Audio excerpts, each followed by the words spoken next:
like I said, at the end of the video, I'm going to leave y'all a way. I'm going to tell you a way that you can get one of these today without having to worry about building one. Good day, everybody. This is John Scarborough and Savannah Scarborough behind the camera.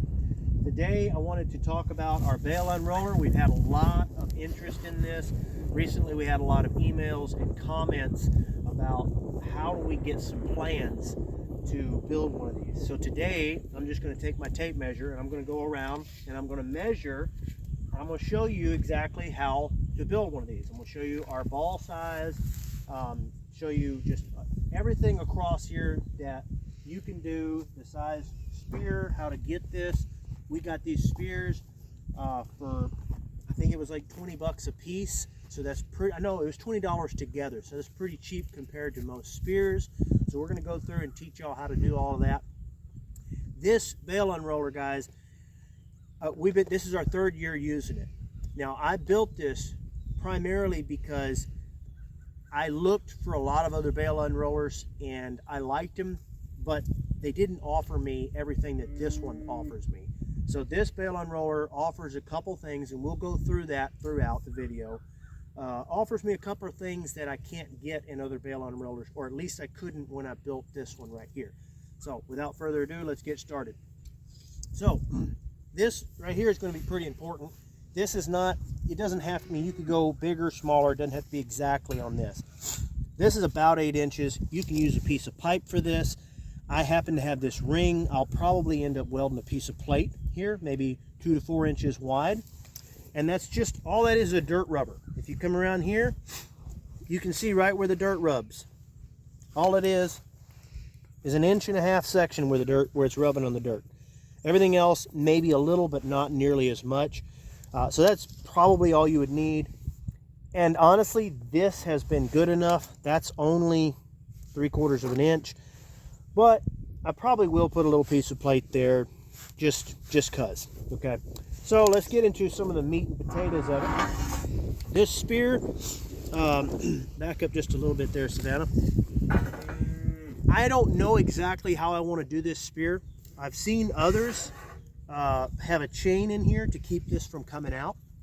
And I do like that. I've considered, I don't love it. And so I have actually considered making something where I could drop it in right here and then pull it out. I don't know yet. So that's the reason I haven't put a chain in. But figure that out for yourself, because if you're driving down the road, this is going to fall off. For now, we've just been throwing them into a four-wheeler basket or putting them in the back of the truck. It's not ideal until I come up with what I want to do. That's just how that's going to have to be. But just keep that in mind, that when you build yours, you will need to put a chain, or you'll need to have somewhere to put these, because they will vibrate out. All right, guys, so let's get into the meat and potatoes of all this. This spear right here, it's going to be 30 inches long. It's a 30-inch spear by 1.5 inch bar stock. Now this is, I believe this is a cold roll. It's just a plain solid bar stock. I took a torch. I do have some video footage of this, and I will post that video footage. It's going to be a separate video. But all I did was take a torch and shave this down to a point and then grind it down to a point. I did it like this because this is significantly cheaper than buying 2 spears. I got all of this, both of these 2 spears for 20 bucks, okay, at my local steel supply. I don't know exactly how much you'll get it for that, for now after inflation and everything. This is our 3rd winter using this, so you'll just have to check it. I think material was actually higher back then. I'm not sure. Whatever the case may be, 2 spears are significantly more expensive than that. So that's the route we went. This right here is 1/2 inch thick material, okay, by 6 inch by 2 inch. That's fine. You can also go 6 inch by 6 inch, or you could go 6 inch by 4 inch, whatever. I do think you should probably go 1/2 inch for the times that you may have to hit it. A lot of times y'all are going to buy hay bales that are going to be real loose, and you're just going to shove it right in and you're going to be just fine. We've got other videos on our channel that you can see how we're hooking this up to a hay bale and like that. But if you have somebody like her dad that bales hay for you, every now and then you're going to have to pull out a sledgehammer. That's actually a good thing, because that means you're you're getting more hay. Okay, this right here, this sleeve, this is actually, I found some material. I found an actual sleeve. So ask your steel supply if you can get an actual sleeve that your shaft is going to slide right through, you know, as snugly as possible. At the end of the day, that's not going to matter that much. It'll be fine. I did go with a Schedule 80. I went with a pretty heavy sleeve. The measurement on that's going to be 8 inches. You're going to come from this very inside edge and then go out, and then you get your 40. You just cut these at a 45. I've got a brace here and a brace here on the bottom. I do think that that is necessary. You want, especially this one, but really the both of them, because that hay bale, you know, it's putting a lot of force in and out on that. And you want this, you're going to want this brace right here as well. Okay. So that's our spears. That's your meat and your potatoes. So the next thing is going to be your width. How wide is your total inside width? How wide of a hay bale? Okay. I went with 53 inches. Okay. The hay bales around here, we get a, I'm going to just go ahead and measure it just so you know. You know, this right here is going to be a 4x5 bale right here. That's mostly what we get. I don't want bigger than that. I have gotten a 4x6 bale, and that's fine. I've never gotten a 5-foot bale, okay? They make them, they do. So if that's what you get, you may want to go wider. If you do go wider, you're going to have to go a different spear, okay? But for me, it's easy for me to handle a 4x5, so that's what I built it for, okay? And that was the reason for going a little bit more narrow. I'll say right off the bat, being 53 inches makes this a little bit harder to back up to your bale. It's not bad, it's not a problem with a little bit of practice, but I made it 53 inches so that I didn't have to have a big, long, heavy spear, okay? That was my reason for that. I also didn't have to have as much bracing for that. I like it. That's me. If you don't like it, you might consider doing something else. But so far, this has been really good. Okay, so that's 53 inches.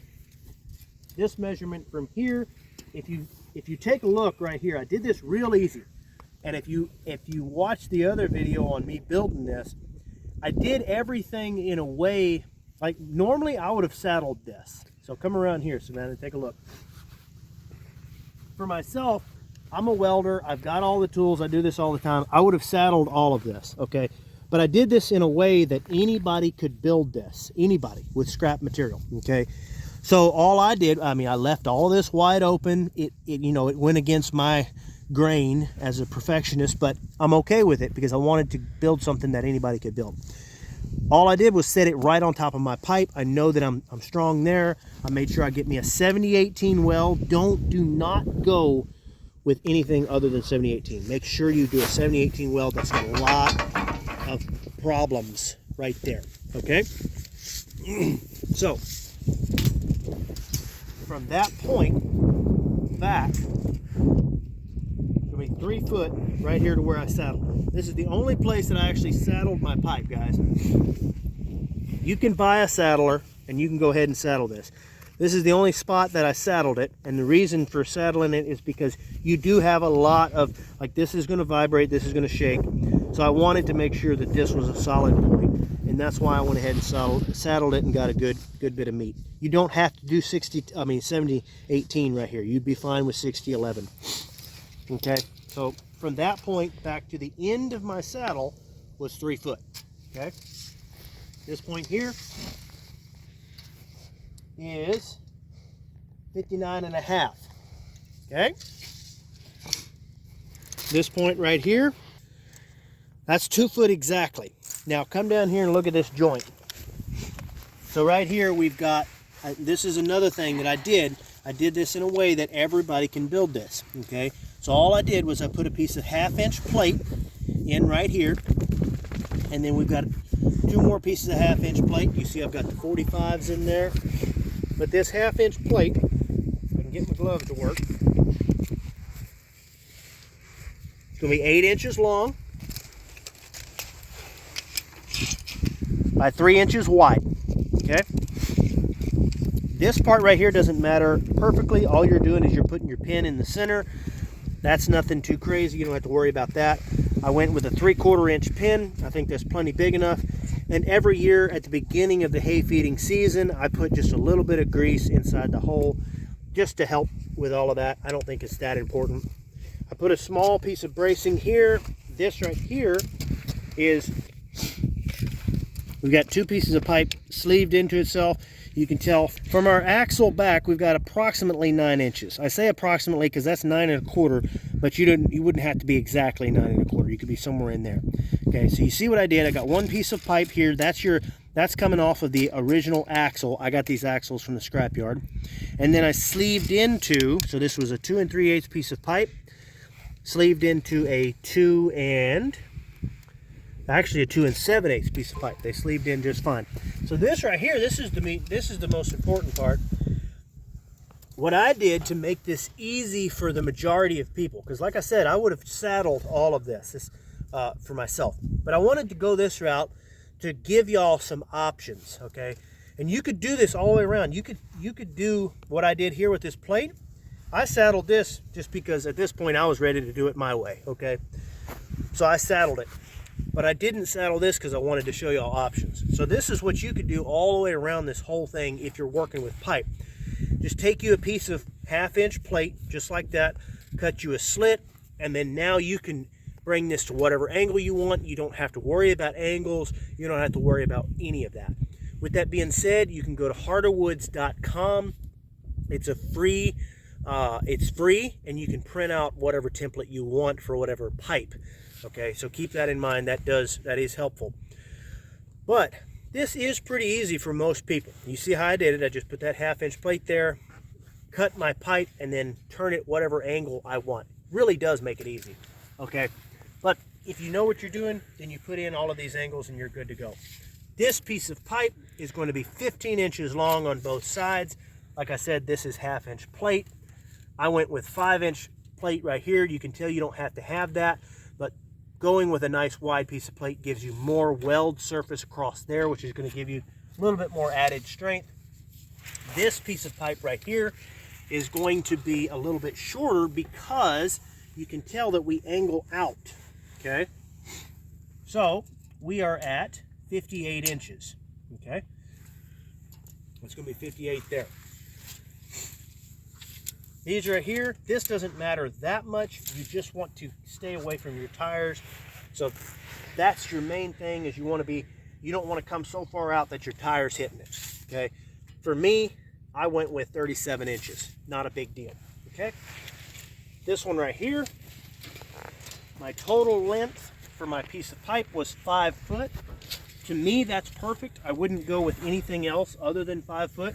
You can tell that when I do rub, I rub right here, and I only rub, I don't have to worry about catching a bar or anything like that. I don't ever have to worry about the four-wheeler getting caught. Trust me, it's going to happen sometimes when you're slipping in the mud. But you don't have to worry about going in reverse and getting stuck. You can easily get yourself back out and be just fine. I went with a 2 3/8 ball. I like that. I think that's perfect. I picked this up. I think it was at Tractor Supply. If we can find an Amazon link, we'll throw an Amazon link in there. This right here is a boat winch. I like that boat winch. The bolts have come loose on it. I need to tighten all of that back up. What I don't like, this material right here, you can tell a couple summers in the sun and it wore out. Now, if I would have had this parked under some shade, or if I would have, had this covered somehow or another, it probably would have lasted me quite a bit longer. If y'all know where I can get some better boat winches that aren't going to do that, then that's fine, but I really don't know. That may just be a problem you're going to come up with. I don't know. But you see, that ended up breaking. I don't know that I would want to go with cable, but y'all put it in the comments what you would like. But honestly, this is, or what you would use. But honestly, this is what I see everybody else using. So that's going to be that. So on my distance up for my boat winch, I went with 13.5 inches to the top of my plate. So from the pipe to the top of my plate. You can see this is a bigger pipe. Don't worry about that. I just happen to have this pipe, so that's why I used it. this one right here.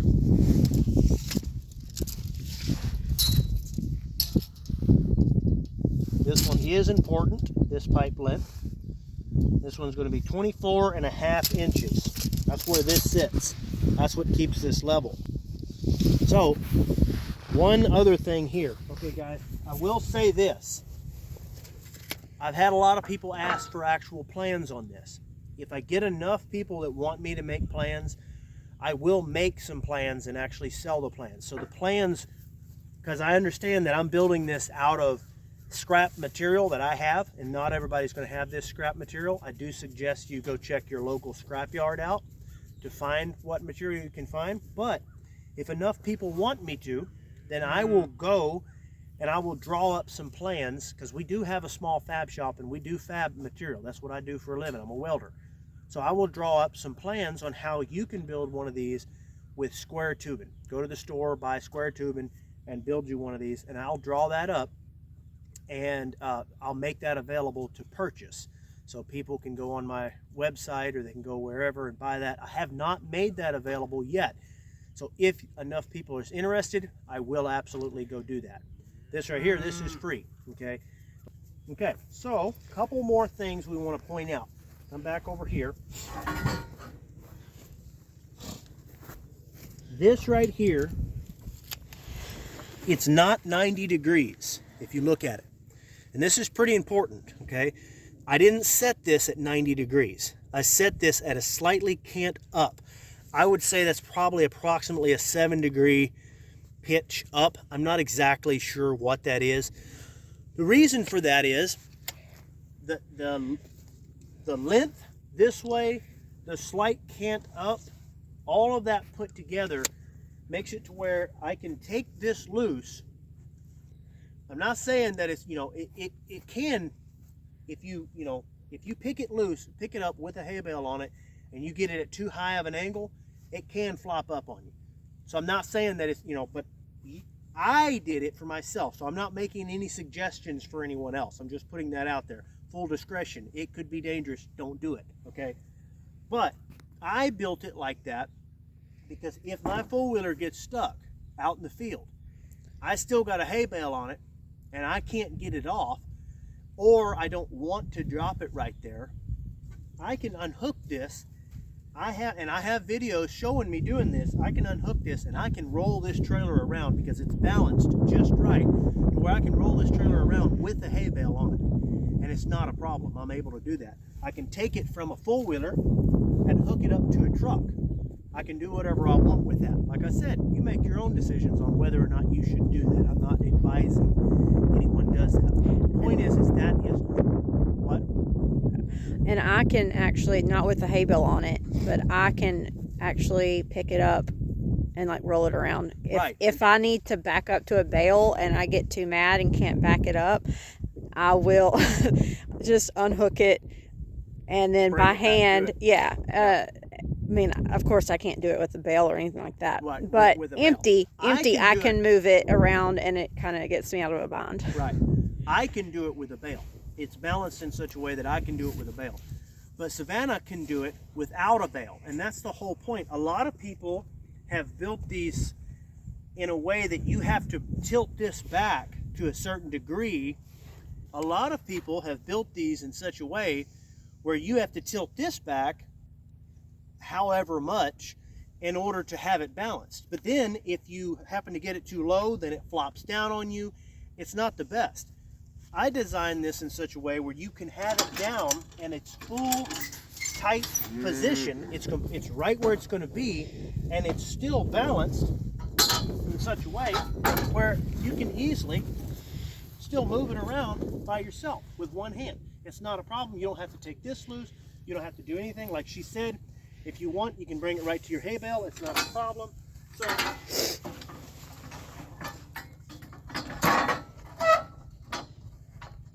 the point is that's the reason for the design. That's the reason for designing it that way, okay? So I think I've gone over all of the measurements except for this brace right here. Most of the measurements. We are at 25 inches for this brace. You can come back all the way back in here and be just fine. that doesn't matter that much. You could put it anywhere. The main measurements that matters is this distance right here, this distance right here, so you can get your hay bale in and you can have a cheaper price on these, okay? Your approximately 7-degree cant right there, okay? And the height. Those things together help create the perfect balance to where for that size hay bale. It's going to be different when you get a heavier hay bale, when you get a bigger hay bale. This was built for a 4x5 bale unroller. So I said that I would build one of these for somebody if somebody was interested. I have a fab shop here, so if you are interested in that, then you can email me. Everybody knows how to email me. You can get on there. We'll put an email in the comment section and in the description, and you can email me. Make sure that it is actually me that you're emailing, and I haven't decided whether or not I will. It just depends on the price. I haven't even looked into it, but definitely get on there if you're interested. I will build you one, or I will consider building you one. I have not done that yet, but I would absolutely consider doing that if somebody is interested. As always, guys, I hope that answers all of your questions. Like I said, as well, if you are interested in some designs for these, let me know. I would consider putting that together. As far as your tires go, just make sure they're big enough. Sometimes you can find them in a scrapyard the same and get them for pretty cheap. But absolutely, just make sure they're heavy enough to carry that hay bale. They really don't have to be that big. Even a 4-lug, even anything with 4 lugs. These have 5 lugs, but even an axle with 4 lugs is going to be heavy enough. So all of that side, they're not that hard to build. They're really not bad at all. And I really love the design. One of the things that we did down here was make it to where this whole thing will come off, and that's so that if we ever want to build a different type of attachment, we can have attachments for this as well. So as always, guys, don't forget, like and subscribe.